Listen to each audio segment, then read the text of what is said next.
সন্তান 15 থেকে 20 বছর বয়স হওয়ার পর্যন্ত 15 থেকে 20 বছর বয়স হওয়া পর্যন্ত সন্তানকে অ্যান্ড্রয়েড ফোন হাতে দেওয়া যাবে না। যে বাবা গর্ব করে যে আমার 5 বছরের সন্তান ইউটিউবে সার্চ দিতে পারে, তার সন্তানের ধ্বংস হওয়ার জন্য এটাই যথেষ্ট। সে জানে না, সে বুঝে না, তাকে বলবেন সে যেন ফেসবুকের প্রতিষ্ঠাতা জুকারবার্গের সাক্ষাৎকার পড়ে। জুকারবার্গ বলেছে যে সে তার সন্তানদেরকে 18 বছর বয়সের আগে অ্যান্ড্রয়েড ফোন ব্যবহার করতে দেয় না।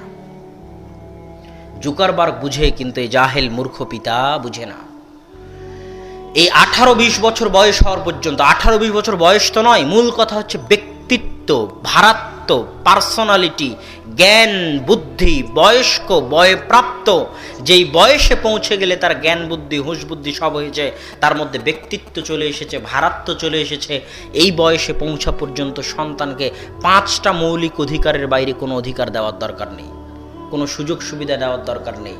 5টা মৌলিক অধিকার কি? অন্ন, খাবার, বস্ত্র, পোশাক, চিকিৎসা, অসুখ বিসুখ হলে চিকিৎসা করানো, শিক্ষা, শিক্ষার খরচ বহন করা, বাসস্থান, মাথার উপর ছায়া, বসবাসের ঘর। এই 5টার বাইরে কিছুই দেওয়ার দরকার নাই। যদি বেশি বিলাসিতা দেন, সোনার চামচ দিয়ে সন্তানকে মানুষ করেন, তাহলে সন্তানকে ব্যর্থ সন্তান করার জন্য আপনিই দায়ী। ত্যাগের মাধ্যমে মানুষ সফল হয়, বিলাসিতার মাধ্যমে নয়। এই জন্য সন্তানকে বিলাসিতা থেকে দূরে রাখতে হবে। এই 5টা মৌলিক অধিকারের বাইরে কোনো অধিকার দেওয়ার প্রয়োজন নাই। কষ্ট করে মানুষ করতে হবে। যখন কষ্ট করে মানুষ হবে, তখন সে জীবনের বাস্তবতা বুঝবে, তখন সে জীবনে সফল হবে। এই জন্য 18-20 বছরের মধ্যে যতই অজুহাত আসুক, GPA 5 পেয়েছে তো কি হয়েছে, পঞ্চমে হোক, অষ্টমে হোক, দাখিলে হোক, আলিমে হোক, তাই মোটরসাইকেল কিনে দিতে হবে, তাই অ্যান্ড্রয়েড ফোন কিনে দিতে হবে, এটা ফালতুগিরি। যদি বলেন যে আমি আমার সন্তানকে কন্ট্রোল করতে পারতেছি না, তাহলে আপনি যোগ্য পিতা নন। আপনি দেখবেন যোগ্য পিতা কাকে বলে। আপনাকে একজন যোগ্য পিতার ঘটনা শোনাই। আয়েশা রাদিয়াল্লাহু তাআলা আনহা বলতেছেন, সাকাতাত লি কিলাদাতুন, একবার যুদ্ধ থেকে ফিরছিলাম মদিনার মুখে, তো আমার গলার হার রাস্তায় হারিয়ে গেছে। কে বলছে? আয়েশা রাদিয়াল্লাহু তাআলা আনহা। তো গলার হার এমন জায়গায় হারিয়ে গেছে যেখানে পানি নাই। কি নাই? এদিকে সালাতের সময় হয়ে গেছে, গলার হার হারিয়ে গেছে, যেতেও পারছি না, পানিও নাই, সালাতেরও সময় হয়ে গেছে। এত কঠিন পরিস্থিতিতে আমার পিতা আবু বকর রাদিয়াল্লাহু তাআলা আনহু আমাদের খিমা, আমাদের তাঁবুতে প্রবেশ করলেন। আবু বকর রাদিয়াল্লাহু তাআলা আনহু তাঁবুতে খিমায় প্রবেশ করলেন। এমত অবস্থায় রাসূল সাল্লাল্লাহু আলাইহি ওয়াসাল্লামের ভাষায়, আয়েশা রাদিয়াল্লাহু তাআলা আনহুর ভাষায়, যে ফাথানা রাসাহু, রাসূল সাল্লাল্লাহু আলাইহি ওয়াসাল্লাম তার মাথা আমার রানের উপর দিয়ে শুয়ে আছেন। এমত অবস্থায় আমার পিতা তাঁবুতে প্রবেশ করলেন। এখন এই ঘরের মধ্যে 3জন ব্যক্তি, একজন হচ্ছে পৃথিবীর সর্বশ্রেষ্ঠ নবী, সর্বশ্রেষ্ঠ রাসূল, সর্বশ্রেষ্ঠ ব্যক্তি মুহাম্মদ সাল্লাল্লাহু আলাইহি ওয়াসাল্লাম, যিনি জামাই হয়ে শ্বশুরের সামনে স্ত্রীর কোলে মাথা রেখে শুয়ে আছেন, পৃথিবীর সর্বশ্রেষ্ঠ রাসূল, সর্বশ্রেষ্ঠ মানুষ। আর দ্বিতীয় ব্যক্তিকে, যিনি হচ্ছেন নবী রাসূলদের পরে, আম্বিয়া ইকরামের পরে, আসমানের নিচে জমিনের উপরে সর্বশ্রেষ্ঠ মানুষ, আবু বকর রাদিয়াল্লাহু তাআলা আনহু, তিনি হচ্ছেন শ্বশুর।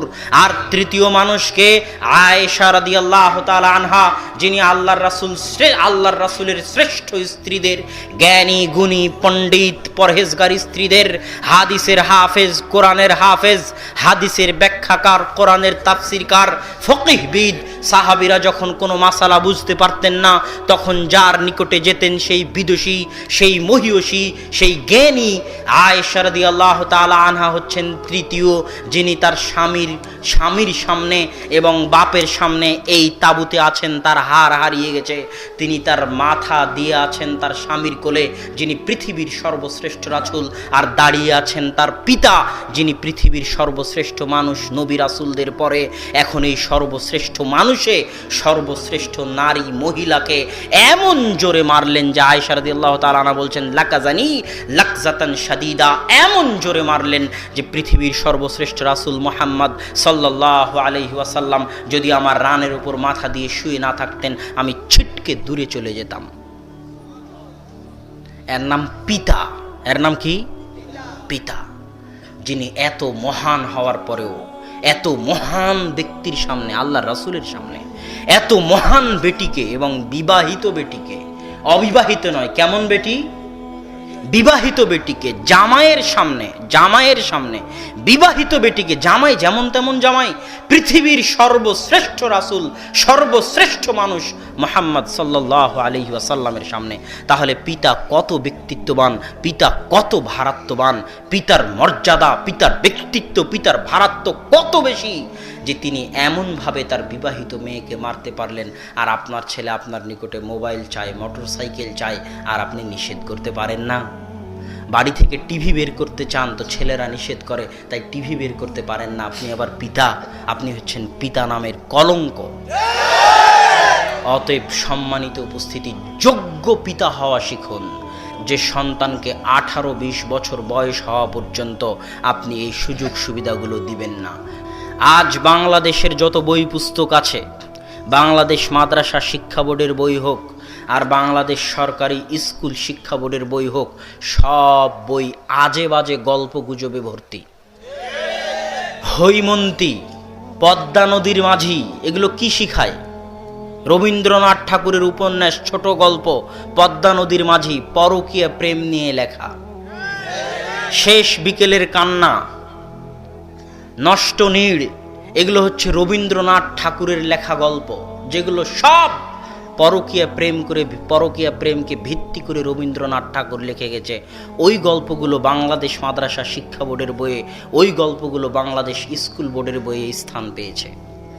আর আজ থেকে 5-10 বছর 15 বছর আগে ওমর রাদিয়াল্লাহু তাআলা আনহুর যে কাহিনী ছিল, আল্লাহর রাসূলের যে কাহিনী ছিল, কিছু সত্য কিছু মিথ্যা যাই থাকুক, সেগুলো সব বের করে ফেলে দেওয়া হয়েছে। কেননা যারা এই সিলেবাসগুলো প্রণয়ন করে তারাও জানে যে এই সিলেবাসে যা পড়ানো হবে তার প্রভাব সন্তানের উপর থেকে যাবে। তো আপনার সন্তান যদি এই বেহায়াপনা, বেলেল্লাপনার গল্প, এই প্রেমের গল্প, পরকীয়া প্রেমের গল্প, রবীন্দ্রনাথ ঠাকুরের উপন্যাস পড়ে আর আগডুম বাগডুম গল্প করে পড়ে আর টম অ্যান্ড জেরির কার্টুন দেখে বড় হয়, তাহলে ওই সন্তানকে সৎ সন্তান করে গড়ে তোলা যাবে না। যদি সৎ সন্তান করে গড়ে তুলতে হয়, তাহলে আল্লাহ যাদের উপর দয়া করেছে, ইহদিনাস সিরাতাল মুস্তাকিম, হে আল্লাহ আপনি আমাদেরকে সরল সঠিক পথ দেখান। কাদের পথ? যাদের উপর আনআমতা আলাইহিম, আপনি দয়া করেছেন, আপনি রহম করেছেন। আর এই সিরিয়ালের 1 নম্বরে আছে আল আম্বিয়া, নবীগণ। কারা? নবীগণ। এই সিরিয়ালের 2 নম্বরে আছে সাহাবীগণ। এই সিরিয়ালের 3 নম্বরে আছে আইম্মায়ে কেরাম, সালাফে সালেহিন, মুহাদ্দিসিনে ইদাম, ফুকাহায়ে কেরাম, তারা। তো আপনার সন্তানকে ছোট অবস্থায় 5 থেকে 10 বছর বয়সের মধ্যে স্কুলে যেহেতু এই আলতু ফালতু গল্পগুলো সে পড়তেছে, এগুলো তার মানসপটে দাগ কেটে যাবে। এই জন্য আপনাকে চেষ্টা করতে হবে আপনার সন্তানকে নবীদের কাহিনী, সাহাবীদের কাহিনী, সালাফে সালেহিনের কাহিনী শুনিয়ে বড় করার।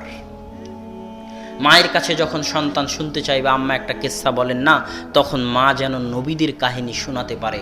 কিভাবে ইব্রাহিমকে আগুনে ফেলে দেওয়া হয়েছিল, কিভাবে মুসার কাষ্ঠফলক বাক্স স্রোতের উল্টা দিকে চলল, কিভাবে মুসা তার শত্রুর বাড়িতে মানুষ হলো, কিভাবে ফেরাউন ডুবে গেল, কিভাবে ইউসুফকে কুয়াতে ফেলে দেওয়া হলো, কুয়া থেকে রাজার ঘরে কিভাবে চলে গেল, রাজার ঘর থেকে মিথ্যা অপবাদ নিয়ে জেলে কিভাবে গেল, জেল থেকে মিথ্যা অপবাদ থেকে মুক্ত হয়ে জেল থেকে বের সরাসরি মন্ত্রী কিভাবে হয়ে গেল।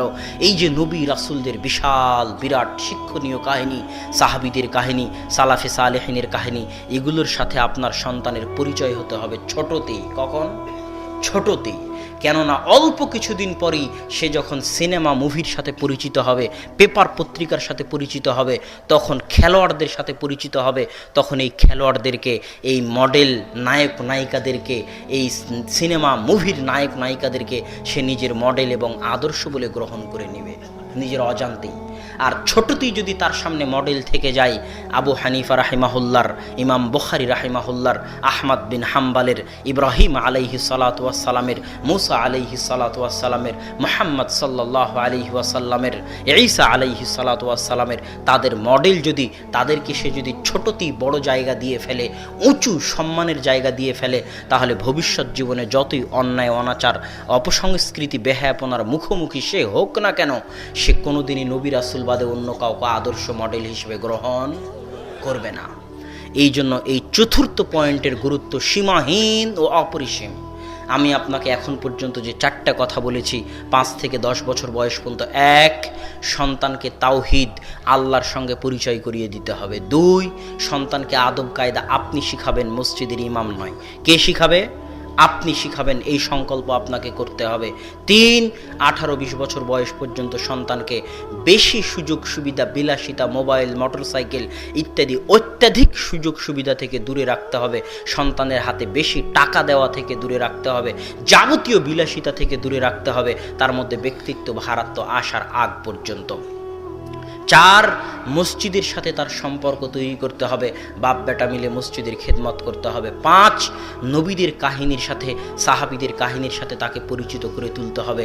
এগুলো সব যদি আপনি আপনার সন্তানকে দিতে পারেন, তাহলে এরপরে আপনার সন্তান সারা পৃথিবীর যেখানেই যাক না কেন ইসলামের আদর্শের উপরেই থাকবে বলে আশা করা যায় ইনশাআল্লাহ।